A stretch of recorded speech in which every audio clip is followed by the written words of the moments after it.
ఒక 20 సంవత్సరాల నుండి మన సనాతన ధర్మ ప్రచారం గురించి వీళ్ళు పూర్తిగా కాలం వాళ్ళు సేవ చేస్తున్నారు. అందుకనే మనం అందరం కూడా ఈ యొక్క విషయాన్ని మనం మహాకాళి మహాలక్ష్మి మహాసరస్వతికి ఇక్కడ అమ్మవారికి మహాలక్ష్మి, అక్కడ అమ్మవారికి మహాలక్ష్మి అమ్మవారికి నల్ల పురుషమ్మకు ఇక్కడ నుండే మీరు ఇవ్వాలి. ఆ కపరేక్షాం సమర్పణాన్ని ఒకటి కింద పెట్టేది, అది ఇవ్వండి.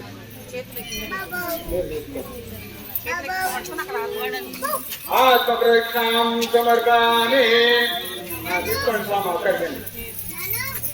ఆత్మప్రేక్షాం సమర్పణాన్ని యాని యాని పాపాని జన్మాన్ దర్శితాని చేతిలో 5 బియ్యం గింజలు కానీ ఒక పువ్వు కానీ తీసుకొని అట్లాగే నిల్చోండి. దయచేసి ఈ రోజు జాగ్రత్తగా చూసుకొని ఒక లాభం ఒక లేదు, ఏ కోరికలు అవన్నీ కోరుకొని మా మీ దగ్గర ఉన్న అక్షంతలు అప్పుడే మన సంస్కృతి సాంప్రదాయాలు మనందరికీ తెలియడానికి చూస్తున్నారు. హిందూ ధర్మ ప్రచారం